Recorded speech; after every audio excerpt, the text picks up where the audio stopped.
I just saw a big accident, by the way, which was crazy. It was a truck that hit the police car. Did you see that?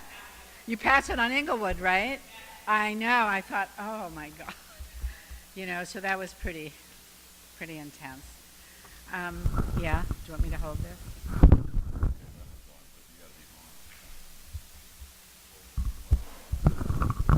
I have to be on it.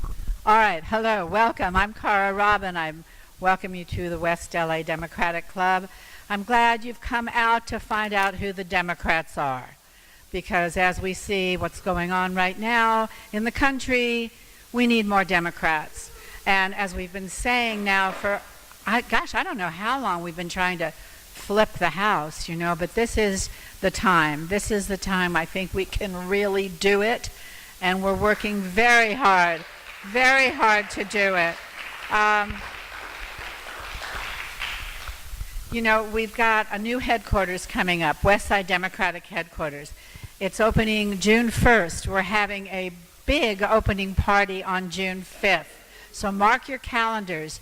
As soon as the polls close, June 5th, election night, we are having an election night party. We will be watching the returns and getting everybody kind of excited about headquarters. We'll actually have a soft opening June 1st. We'll start doing phone banks in there, doing texting in there, getting cars going down to Orange County, you know, and helping get out the vote, helping make sure people get to the polls so we can flip Congress, because we have 7 seats here that we can flip. We're a little nervous. We may not make it past the primary in 3 of them because, crazy enough to say, we have too many good Democrats running. But unfortunately, they're running for the same seat. So between now and I believe it's May 21st that is the last time to register to vote. We're trying to get people down there, get people down to these districts in Orange County to register Democrats, because if Democrats will come out, we may have a chance. Anyway, we'll be calling on you. Other thing that we're going to be doing here is putting together a gun safety meeting that I think a lot of you candidates tonight would be very interested in. I want to introduce you to Molly Basler, who is our new state and national chairperson. And she, along with Alan Bale, our political vice president, will be putting this meeting together. What I would like, though, is to involve more of you, more of our membership in planning these meetings and having a say in what we bring to you here. So, Joni, do you have that clipboard? Yeah. If anybody would like to join this committee, Joan Gallagher here. One of our most recent board members. She's taking a little, so yeah, if anybody would like to join this state and national committee to be part of planning the gun safety meeting, please sign up. We could really use your help. This weekend, we're going to Fullerton to try and stop the recall of Josh Newman. Josh Newman, of course, we know you met him at our summer party. We've had fundraisers for him. We're really behind trying to get him reelected. Marianne Tyler here, our assistant vice president, is taking her car down to knock on doors to register voters. Anybody, she has a couple seats in her car. Please go down there with her. You know, it's 4 hours out of your life, and you may save our supermajority in our own legislature here.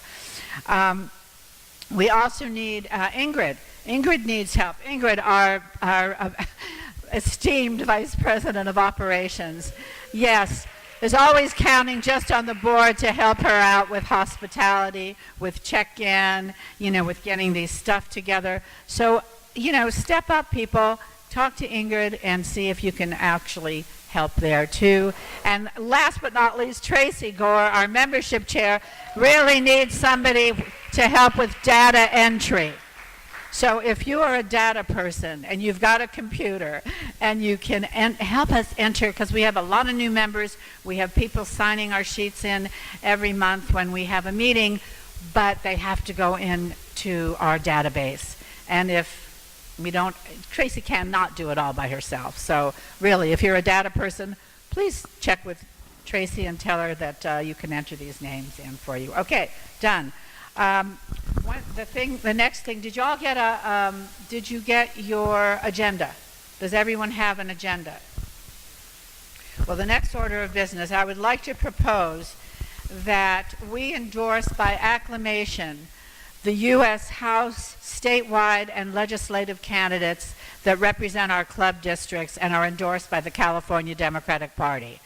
And also the incumbent LA County candidates that have been endorsed by the LA County Democratic Party. Because we haven't heard from them. They're incumbents, and so I would just like the members to say aye for I move that we endorse the candidates that we just enumerated for statewide and Do I hear a second? All right, all in favor of this endorsement? Any? Say it again. All in favor? Aye.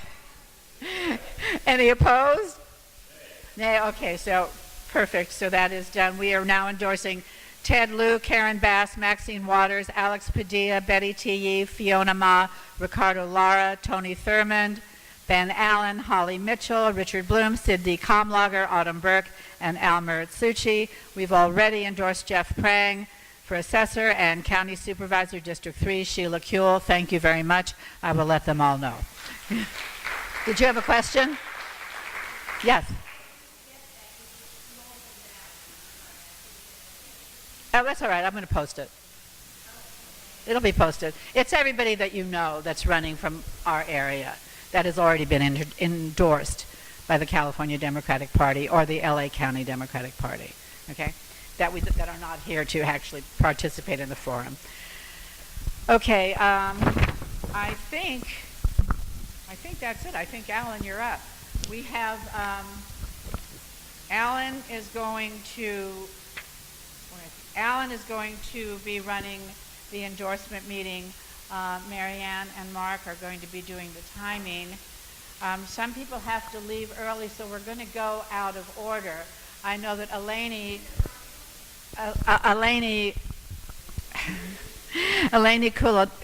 Kounalakis, who is running for Lieutenant Governor, was the first person to ask if she could please speak first.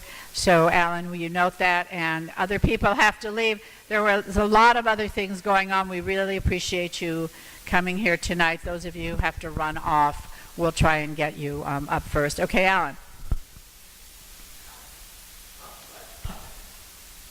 So do you know who needs to leave and all that? Yeah. Okay.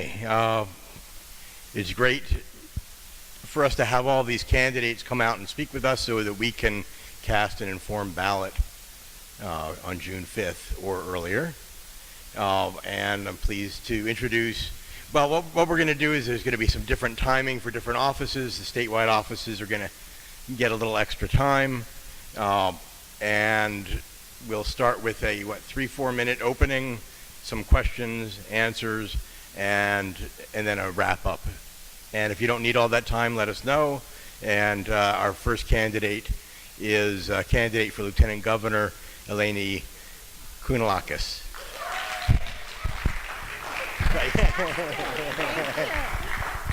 Thank you. Thank you, everyone.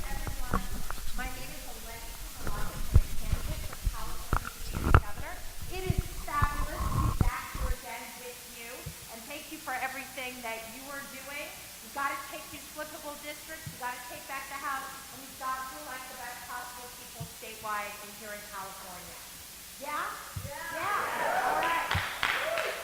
So I am running for Lieutenant Governor because I truly believe that California must lead the way to a better, stronger future for our people and for the entire country. My family came from Greece. My grandmother back in Greece never learned to read. She never learned to write. But she was a very courageous woman. And she let my father come to the United States at age 14, no English, no money, and by himself to work in the fields of California as a farm worker. I was the first in my family to graduate from a four-year college, and at 43 years old, I was sworn in as President Obama's United States Ambassador to Hungary. So I have truly walked the pathway of the American dream. It was very abbreviated in my family, but I know that millions of families here in California, we are all on this pathway together. I have dedicated my life as someone who has been a Democratic activist for many years. My first job was with the California Democratic Party in 1992. I have been very active and very involved ever since. And fighting alongside all the activists is the most important thing we can do to ensure that our democracy stays healthy. As the Lieutenant Governor, the policies that are the center of my platform are first and foremost that as a member of the TSA and the UC, I will never vote to raise tuition. I have staked out this territory. I am committed to it, and I'm going to fight every day to bring down the cost of higher education to our kids here in California. I am also committed, absolutely, utterly, 100%, I'm going to put my body down in front of any efforts of the Trump administration to open up our beautiful coast to offshore drilling. I will be able to do that as a member of the State Lands Commission. I've been endorsed by the California League of Conservation Voters, and I'm very honored to have their support. Now, this is also a position where you chair the Council for Economic Development. And what I know, as the only candidate in this race who campaigned in all 58 counties of California, what I know is that even though California is now the fifth largest economy in the world, California families across the state have still not recovered from the Great Recession. Many of them lost their jobs, many of them lost the equity in their homes or lost their homes, and of course, people are thankfully struggling. So, my central to me is what we can do to, number one, deliver better paying jobs here in the state of California, but also deal with the rising cost of everything. We have got to fight and work together to reform healthcare here in California, to develop a system that works for universal healthcare. A single-payer system, in my view, is the best, most effective way to advance this. Are you with me on single payer? Are you with me on universal healthcare? And I am also the work of someone who spent many years working in housing and delivering affordable and moderately priced housing. We have got to tackle the housing crisis and bring down the cost of housing for our families who are being driven onto the streets and driven into poverty. And so that's basically it. I've been 3, 2, 1, endorsed by Kamala Harris. I hope to have your support too. Thank you.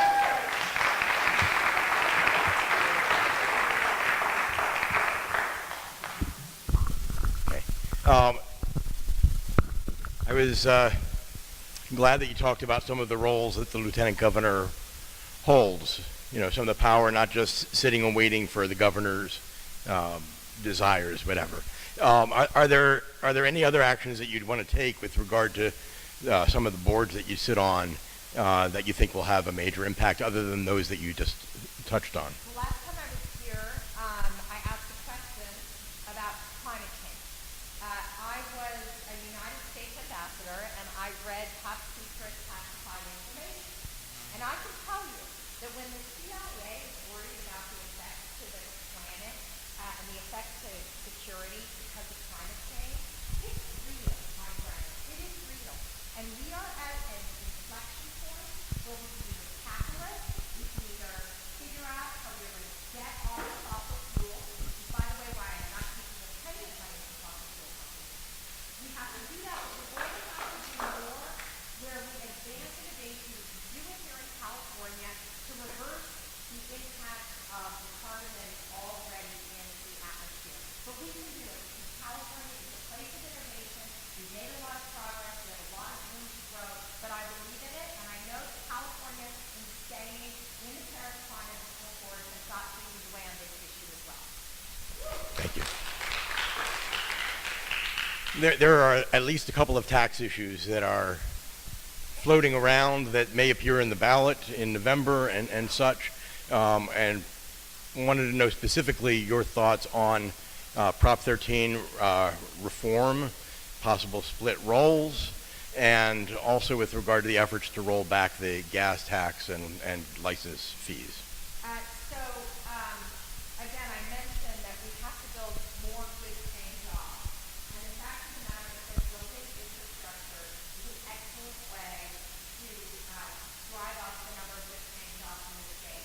So you're going to see on the ballot in June, or actually while it's on your ballot, Proposition 69, which will create a lockbox for the transportation fund, the SB1 fund. I encourage you to support it.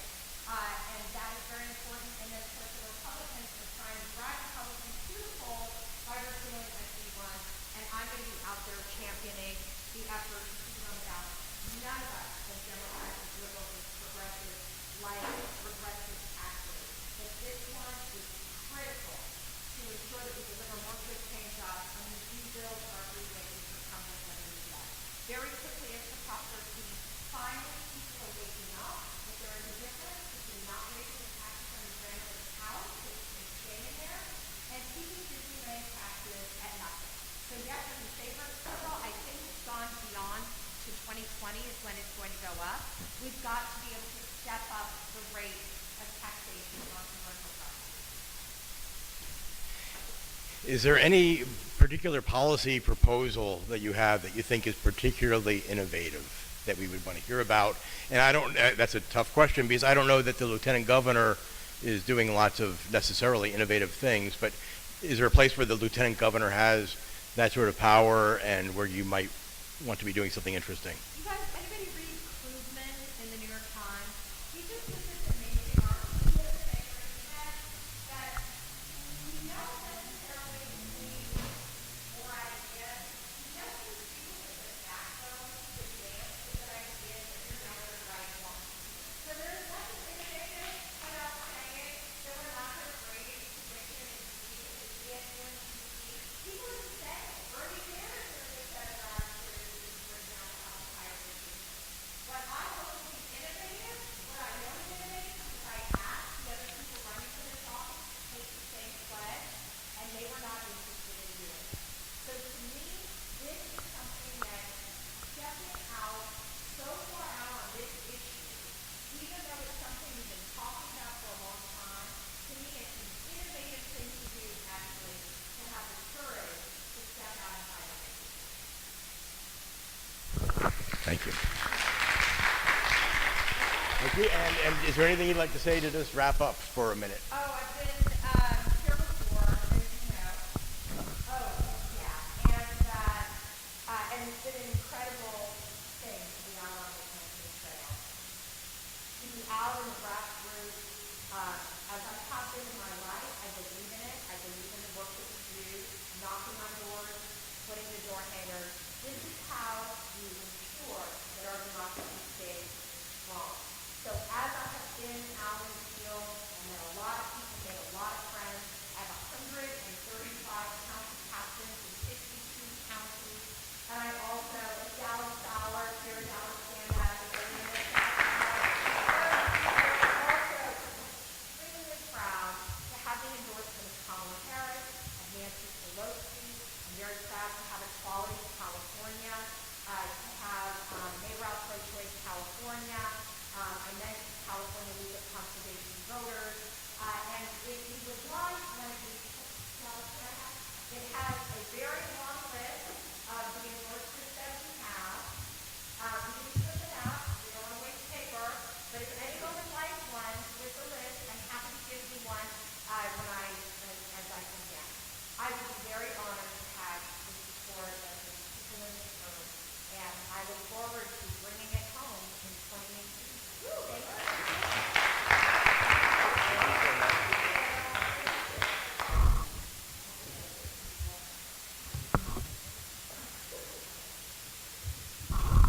Okay, we've had a request by 20 candidates to speak immediately. So we're going to do the best that we can to accommodate everybody's schedule. I know one person that needed to leave who is we just want to introduce, and somebody else will speak on her behalf later, is Wendy Segal, who is running for judge office number 20. Come say hello. Just so people know that this is the Democrat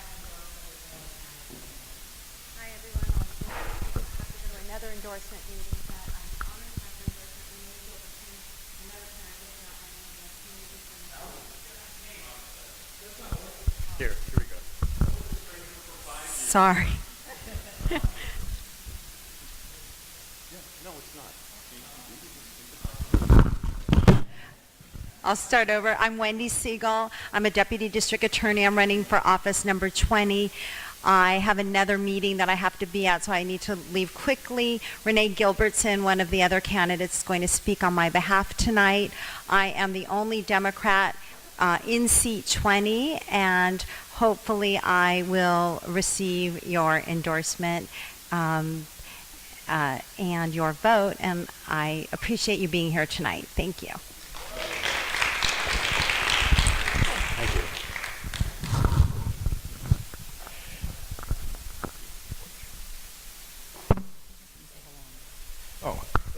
And also, where are we? Javier, where are we?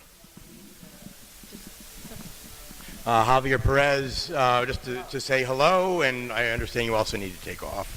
And Good evening. I'll keep it short. My name is Javier Perez. I'm running for judge in seat 113. I'm the only Democrat in my race. I've been endorsed by the LA Democratic Party, East Area Democratic Party, Torrance Democratic Club, LA County Fed, and I hope I receive your endorsement. Thank you. excellent.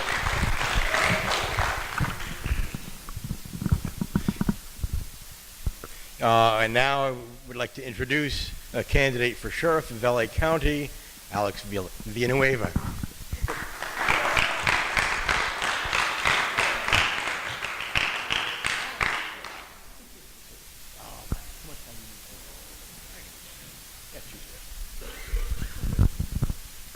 Thank you. Good evening, everyone. I want to thank the West LA Club for inviting me here and having this opportunity to speak on behalf of my candidacy.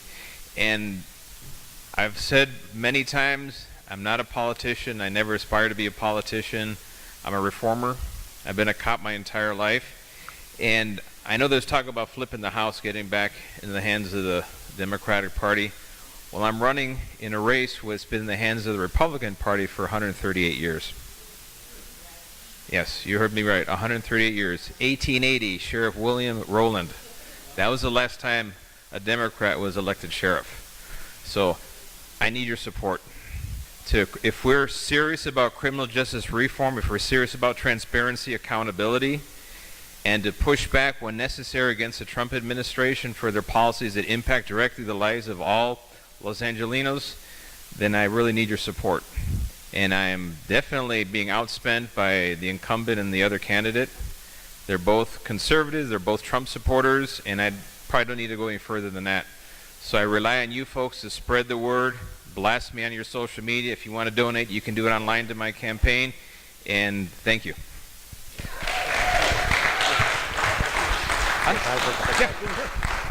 Okay.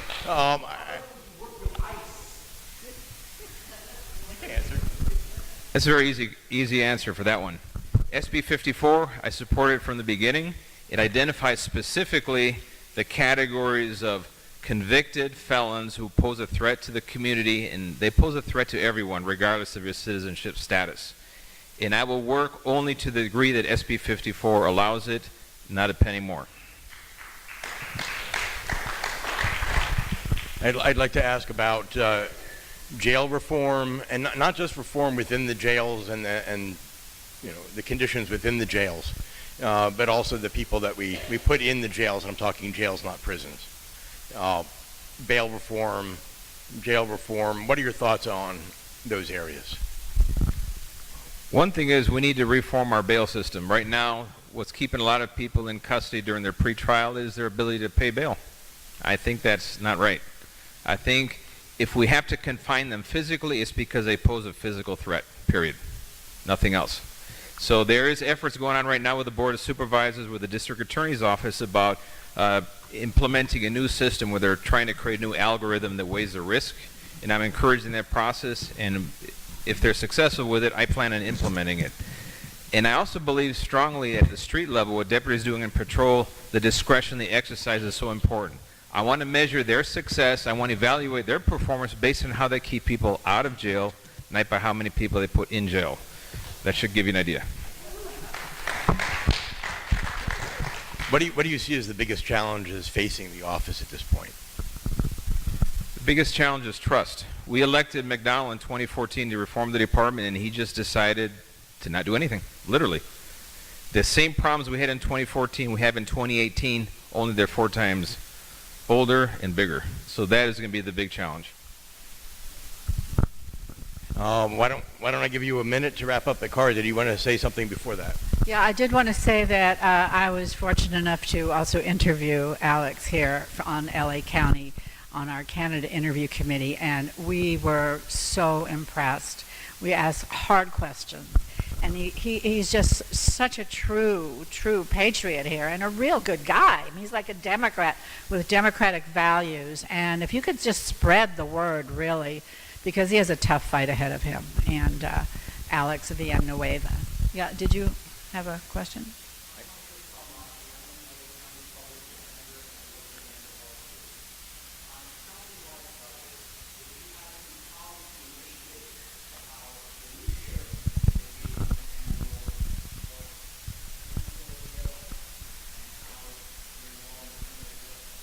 So the question is about mental health issues within everything that the sheriff deals with, people that are in jails, people that you come across on the streets.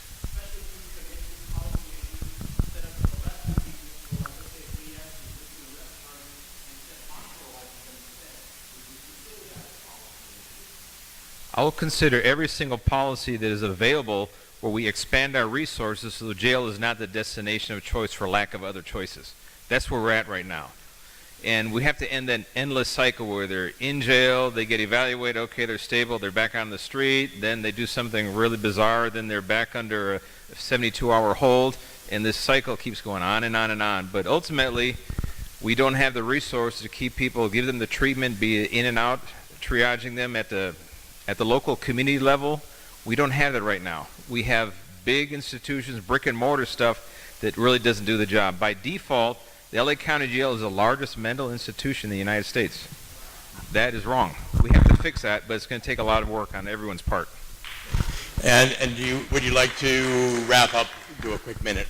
Sure, I appreciate the questions, and they're good ones, and we could probably be sitting here for a long, long time talking about them. There's so much work, but it's going to take all of us working together, recognizing the pluses and the minuses of everything we do at the state level, at the local level, and even in Congress. Okay, thank you.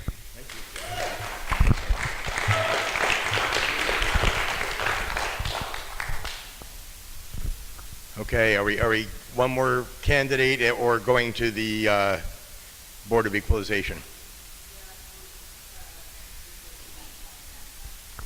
Yeah, yep, exactly.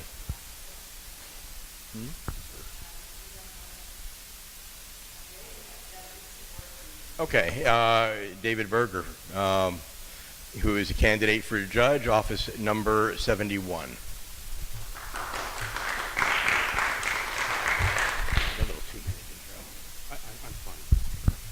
Thank you. And thank you all, West LA Democrats, for allowing me to talk to you this evening. And you're looking at me with that puzzled expression and wondering, Australian, New Zealander or English? And the answer is the latter. I come from England. In fact, I was born in London, studied law in England and moved here in '89. I am currently working as a Deputy District Attorney. I'm assigned to the airport courthouse. I've been with the DA's office for 22 years. My career has been in public service since I've been in the United States. My unit at the DA's office handles cases involving particularly vulnerable victims, elder abuse, child abuse, women who are victims of domestic violence. And being that I'm at the airport, I actually cover this area. I am your local VIP prosecutor, if you like, so this community is very important to me. That's who I am, and why do I want to be a judge is your next question. And that is because after 22 years prosecuting crimes, I want to continue in public service in a way that I can do best for the public. I have had the benefit of being in court almost every single day, watching many, many judges, many of whom are endorsing me and supporting me. And what I bring to the table is, I think, the much needed approach to the challenges that we have, alternate sentencing particularly. I'm endorsed, well, the proudest endorsement actually I have, only got it the other day, was Congresswoman Maxine Waters. And she gave me her endorsement. Steve Cooley, who's a former DA, has given me his endorsement. The Culver City Democratic Club last night gave me their endorsement. West Hollywood Mayor John Duran has endorsed me, as has the West Hollywood and Beverly Hills Democratic Club. Stop.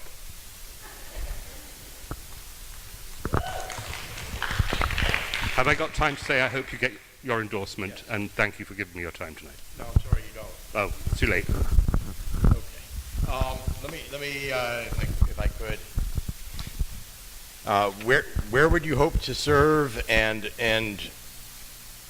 what position, what court position would allow you to use your experience in focusing on victims to serve most ably? Well, the short answer to your question is this: that the presiding judge decides where newly elected judges go. They probably do so with a certain amount of consideration to your experience. As mine is exclusively criminal in the United States, I'd probably end up in the criminal area. And the other part of your question is serving victims. Well, my job as a judge isn't necessarily to serve victims any more than it's to serve defendants, any more than it's to serve prosecutors. It is to be fair and equal to all. And that's what I would do. The biggest problem we have is the overcrowding in the jails, and that's why the use of alternate sentencing for non-violent criminals is so vital. And I've had extensive training on that. I was the alternate sentencing designee at the airport courthouse, referring suitable people to drug court, veterans court, women's second chance re-entry court, and the new community courts that we have in around the county. Thank you. Now, as you well know, the LA County Bar rates candidates for judge, and some of your opponents were rated more highly than you. Do you have an idea of what was behind the county bar's rating, and what do you have to say? What do you have to say to them? I only have a minute? Yes. Okay. Well, first of all, with all due respect, the LA County Bar is a club. And it's not a club like this club where we've got various members from various walks of life. It's a club of lawyers, and you pay to be a member of it. I'm not a member of it. And like any club, as you all know, there are biases that go on there. There are petty likes and dislikes. I happen to have offended deeply the former chairman of the Judicial Elections Committee because he was a great supporter of Carmen Trutanich. Does anybody remember Carmen Trutanich? The total, you know what? I believe the initials are AH. So, because Brent Braun, the former chair, was a buddy of his and his wife is his cousin, I got dinged. Had nothing to do with my qualifications, nothing to do with my current opponent. This goes back to 2016 when I last ran. And quite frankly, I didn't bother getting involved with them this time because, in my opinion, they are utterly irrelevant. They have ceased to be a force in judicial evaluations. Thank you. We have one other quick question. What is your position on bail reform and the Humphreys decision? Well, certainly Humphreys has woken everyone up to what really is something that we've been doing forever. I mean, judges have been making decisions on whether to grant OR, own recognizance release without cash bail. It's written in the code. There are certain crimes for which you cannot do that, the serious and violent felonies, but essentially if you follow the penal code, there's no reason why a person who doesn't represent a threat to the community, a risk to public safety, a flight risk, is not a flight risk, and is not involved in a serious crime, shouldn't be granted OR. All that Humphrey does is remind us of that, and I think whatever reforms will come from this will simply mirror that. So I would, of course, follow any change in the law as it affects bail, and I think everyone has the right to try their cases. By the way, in England, you know what bail means? Bail means OR. You get police bail. You're allowed out. But if you represent any of the risk to any of those things, you're not, and that's the way I like it. Thank you. And if you'd like a minute to wrap up. Thank you. I will be quick. I really, really appreciate you, first of all, being all here tonight, and also for giving me priority. I'm sorry to have to ask for it. There's another meeting I want to go to. I'm very serious about my campaign.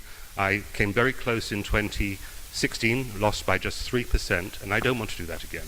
With your support, I think I can make it this time. I'm very fortunate to have the support of many good people, and I hope tonight to add you to that list of good people. So thank you all for your consideration. I'm going to be considerate to you and end early.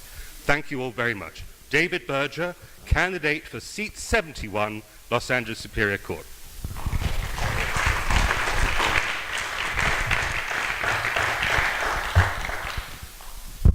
And then just for all the candidates' knowledge and everybody else, this is all being recorded and will appear on our YouTube channel by this weekend.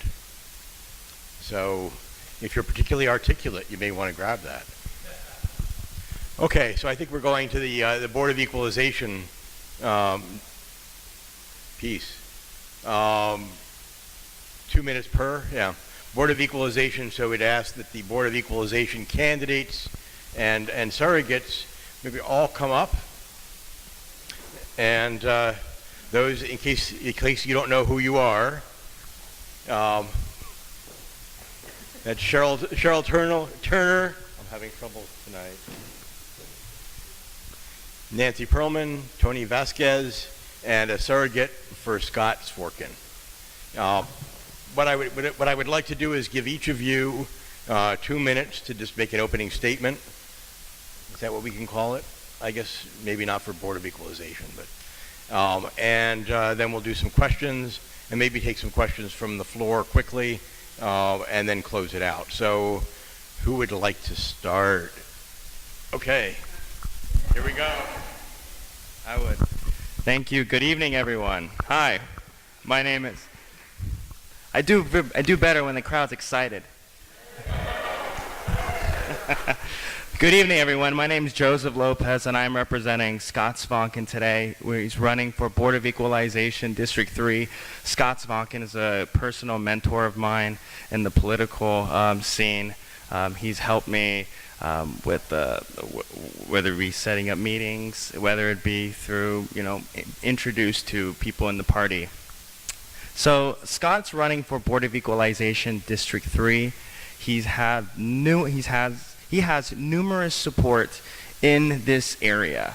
For instance, State Senator Ben Allen, whom we all know here, endorsed Scott Svorkin. Labor's International Union endorsed Scott Svorkin. Teamsters endorsed Scott Svorkin. Mayor Garcetti as well. In addition, what he's done in education has been pivotal. What he's done as LACCD Board of Trustee will change the generations of future students in Los Angeles. He's helped make college free for the first year with the College Promise. He's helped students of all backgrounds and documented U.S. citizens find work in their field of study before they graduate. That kind of change can, in addition, he's endorsed by the California College Democrats and the Los Angeles County Young Democrats. People have made a decision thus far. Where is he tonight? Not entirely sure. Didn't get the memo there. But he would love to be here. I'm here this evening. And lastly, vote for Scott Svorkin for Board of Equalization District 3. We greatly appreciate it. Thank you very much. Hey, yeah, Cheryl. You. Good evening, Democrats. My name is Cheryl Turner. I'm running for the Board of Equalization 3rd District. If any of you are not aware what the Board of Equalization does, it equalizes taxes across the state of California. It oversees the assessor and collects taxes for the state of California to help to pay for programs like education, health care, social programs, and the development of public infrastructure. I am a native Los Angelino. I went to high school at Westchester High School and Orville Wright Junior High School. And my brother played Pop Warner, and my father coached Pop Warner over here at Venice High School. So I'm very local. I have roots in the community. I decided when I was in high school that I was interested in public service, and I began by taking on roles and being elected to student government. And then I continued with that throughout the course of my education. Once I became a lawyer, when I went to law school, I decided that in addition to operating my own law firm, I wanted to serve as a commissioner for both the city of Los Angeles and the state of California, in which Mayor Garcetti and Governor Brown appointed me to serve in those capacities. I also went back and forth to Sacramento advocating on different bills that affected my professional organizations, and then it clicked that yes, now was the time. And I'm speeding up because I'm watching the clock, so forgive me if I'm speaking fast. And so once the current incumbent, Jerome Horton, was termed out, I thought this would be an excellent opportunity, since my background is in tax, business, real estate law, but I'm also involved in the protection of consumer rights. And I just thought that would be an excellent combination to look out for the rights of the community and the public, and also to actually know what I was doing and to be able to understand the transactions that would come before the Board of Equalization. So I would be honored to serve in that capacity. I hope to have your support, and thank you very much.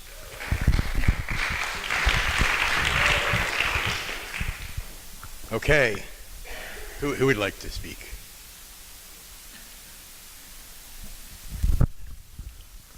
No problem.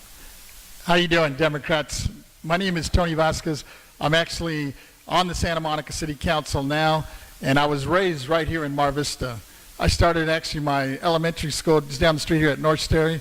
Then went to Beethoven, went on to graduate from Venice High before he moved into Santa Monica. And on the Santa Monica City Council, I first got elected in 1990, and I've been off and on the council since 1990, and just got reelected in 2016. Became the first mayor, Latino mayor, in 2015 in the city of Santa Monica. And our plight in Santa Monica has always been about most of the issues that you're all concerned about: affordable housing, sustainability, of course protecting our coast, especially the Santa Monica Bay. And then we've done one heck of a job in supporting our public schools. One of the things that the Board of Equalization, if I get elected there, I think we can do a better job of supporting our public schools. In Santa Monica, when I got elected in 1990, one of the first things I did is I started giving from our general fund to our public schools. We started with $1.5 million. To date, we're up to $16 million from our general fund that goes into our public schools, because we're committed to making sure all kids have a good education in the public school system. Both of my kids went through our public school system in Santa Monica, and I'm very proud of what we've done there, and I want to continue that on a statewide level. One of the things that got me interested in the Board of Equalization was I found many of these mom and pop businesses in Santa Monica specifically were being overtaxed and didn't know that they had the right to appeal it. And on the flip side, I was seeing some of the high-end corporate hotels in Santa Monica that would lawyer up, find the loopholes, and weren't paying their fair share. And that's one of the things I really want to get on this Board of Equalization, to make it an even playing field for all. And with your support, I would love it. I've been supported by many unions. Just recently got the endorsement of Maxine Waters, and the current member, Jerome Horton's always been on board with me. Thank you.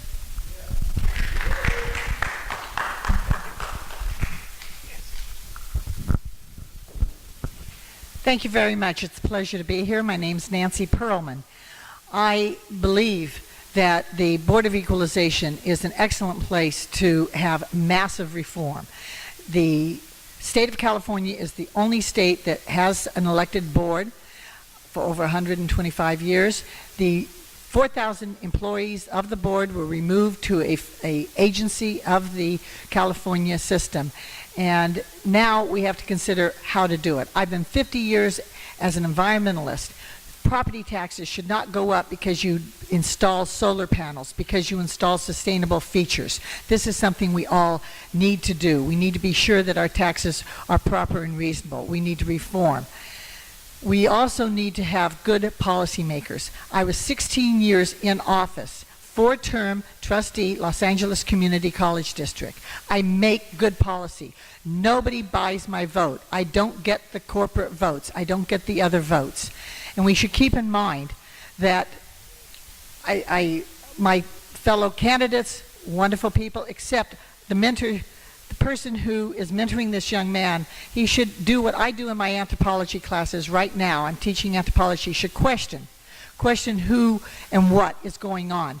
We had somebody, one of the candidates, his mentor, sanctioned for bullying and threatening women, including myself, fellow colleagues on the board, a so-called Democrat who gave thousands of dollars to a Trump Republican, and all the endorsement that he mentioned, except for a handful of Democratic clubs and a handful of other clubs, unions, all the others endorsed without even considering our fellow candidates. We have good qualified people.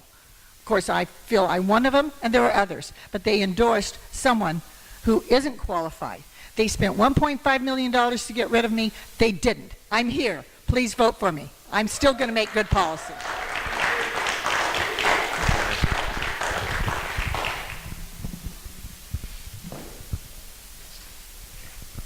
I'm going to ask some questions to start things off, and I may direct them at a particular individual, and if so, others can comment on those.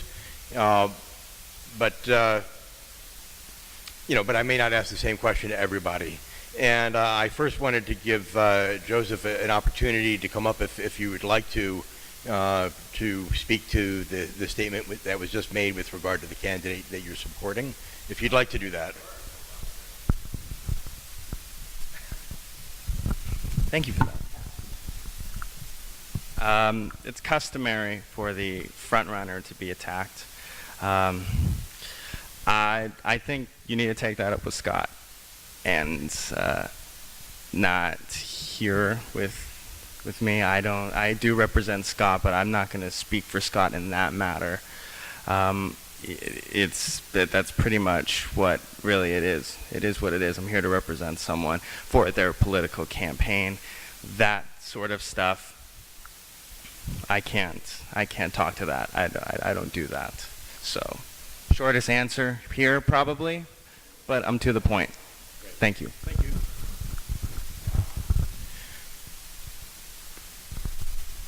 I think, is there anybody here on this panel that is not supportive of Prop 13 reform, and specifically the possibility of split roll? Split roll being that businesses of a certain size anyway are taxed perhaps at a higher rate on their property, and you split off individuals who own smaller properties. Is there anybody that's opposed to that? Maybe. Okay. All right, so I recognize that the split roll does separate the individual homeowners from the commercial property owners. Now, recall that property taxes are still raised every year consistently, even with Prop 13 in place. Also, I want to remind you all that every year or every other year we do vote. It's called voter indebtedness, to fund with additional taxes parks, schools, beaches, the coast, everything. We do that.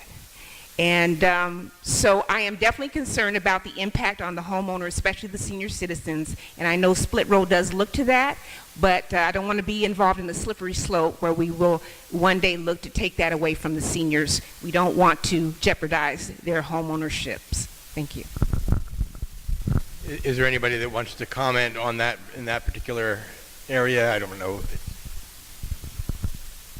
I think the question really is, we're talking about businesses not paying their fair share, and split roll really addresses that issue. This is not, we're not talking about going after homeowners. I mean, that's what Prop 13 did, especially to protect the seniors. I mean, that's why I was supportive of it, even though I think it was misused and actually has done a detriment for especially our educational system. And supposedly the lottery was supposed to backfill that, and it really hasn't. They basically just substituted money. But at the end of the day, I think split roll, if it's done right on businesses, it's just talking about making sure that they pay their fair share, which they're not. On a transfer of a commercial property right now, they don't have to pay. Another tax matter, and you can tell me if this is something that's directly dealt with by Board of Equalization, but there's also the gas tax rollback proposal and license tax possible rollback proposal. To what extent does Board of Equalization touch upon that, and what are your thoughts on that? Yes. All right, so there's certain gas taxes that are voted by the legislature that is outside of our jurisdictions, like the one involved with the controversy with Josh Newman. So the Board of Equalization doesn't have any jurisdiction over those. However, there are some gas taxes that the Board of Equalization directly oversees and collects. And as you probably heard in the newspaper, there was a 4% tax increase on gas that was proposed to the Board of Equalization within the last couple of months. That board, the existing board, voted against it simply because you already had the 12. So the 12% with the 4% is 16 cents on top of the gas. And keep in mind that gas taxes the gas prices are temporarily low. I don't know if you will recall back, a few years back, gas was $4.50 per gallon. So when you start to add taxes on top of that, it becomes almost unbearable for those who are trying to get to work every day, who have to pay to drive. So yes, we do have influence over that, and I want to make sure that the taxpayers are aware of what's going on. Thank you. And Nancy, I'll allow you to speak on that in a second, and then also, maybe as a part of that or separately, talk about, even if the Board of Equalization doesn't touch on it, what are your thoughts on license tax and the gas tax, and what you might do or how you might influence that, if any? One of the things I realized when I was an elected official is that other elected officials do pay a little bit more of attention to you and your positions and your policies and your ideas. And as I mentioned in my opening comments, this board needs reform. We have to look at the taxes that this board is dealing with and develop policy that helps the individuals, helps society best. And some of those policies, where is the tax money going? Is it going to make society better? Are we having the proper taxes to encourage sustainability, to encourage solar panels? Are we doing that? And that's where I think this Board of Equalization can have a significant role, is we can now turn around. Gas taxes, they shouldn't be going to build just more highways. What about mass transit? What about making transportation feasible and accessible to everyone who needs it? Any other comment, please? I'm usually shy. So when it comes to all about the taxes and the distribution of it, I think it should be, like I said, like all of you have said, for transportation, for the repairment of the roads, and also for education as well. You know, we talk a lot about tuition. We need to talk about employment. You know, helping those funds, taxes, tax revenue coming in, you know, having them pay for cost of living for students. Where you put your money is where you put your values in. And so that is what I would like to see driven to there. And since Scott is a current trustee for the LA Community College District, he'll lead by example by simply just that. Thank you. Okay, are there any quick questions from the floor? What is your position on the vote that Jerome Horton, our current board member, made together with Republicans that caused a significant drop in the amount of funds collected from the vehicle taxes? Anybody that wants to speak to that? Okay, there was a in gas tax. Anybody who wants to speak further or? Yeah, that was my comment, that they voted against it because they knew that we had recently passed a 12 cents gas tax, and they felt that, well, I don't know what they were thinking, but apparently 16 cents was too much, according to their point of view.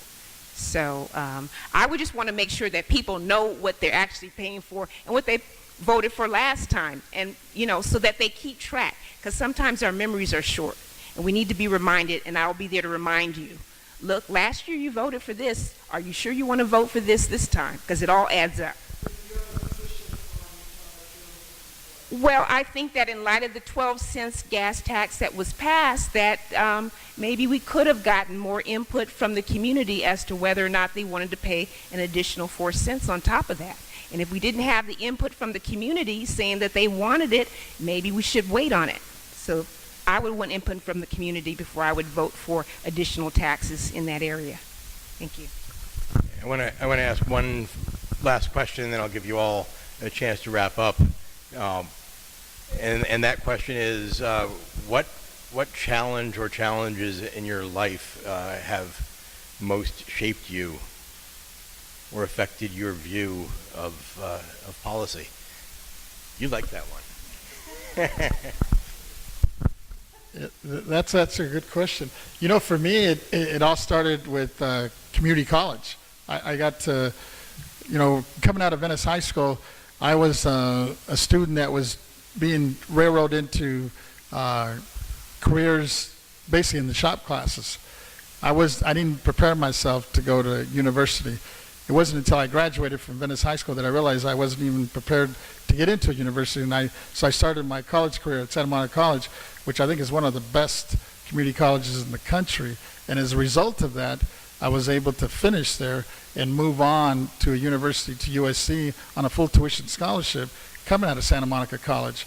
And that was really a game changer for me. And also it really opened my eyes to education, that I think that's the equalizer for many of us, especially from folks from communities of color. You know, many of us don't come up, we're not raised in that high-end community or high-end families that had many opportunities that many of the other folks have. But I think education is the equalizer. Thank you for a fascinating question. I think my challenges started as a child. My parents, diverse, different cultures, different religions, different backgrounds, having to overcome prejudice, having to overcome discrimination my entire life. That set me on a tone. They wanted to change society. They supported all my efforts to make society better, to be an environmental activist. First to be an civil rights activist, then an anti-war activist, then an environmental activist, then the feminist. And as an anthropologist, trying to connect all the world and all the people so that we have a better life on this globe as a cultural ecologist. And I believe also that we all have to overcome, and I've overcome from dying almost 3 times, overcome challenges, running 100 miles to prove that you can push yourself and do something if you set yourself to it. And I'm pushing myself to run for office, and I'll continue to running so I can make the best policy for you. My greatest challenges, well, as you can see by looking at me, but it didn't stop me from having these goals and these dreams. And I just thought about, well, how can I make it happen? And how could I dedicate my life to making the world a better place? Well, I thought first education was important, because I wanted to make sure that my mind was fine-tuned, that I would be able to read, analyze, and explain anything that was brought before me. Working on speaking, being able to articulate, because I know I felt this feeling and this spirit in me that just wanted to come out and do things for people. And so I had to work hard to overcome all that and to develop myself. And I focused on that. And I stand here before you today, the first person in my family to have a JD degree in law, to ever go to law school, although my mom did go back to college after me and my brother became of a certain age, we watched her graduate, and that was inspiring to us. It's time to stop.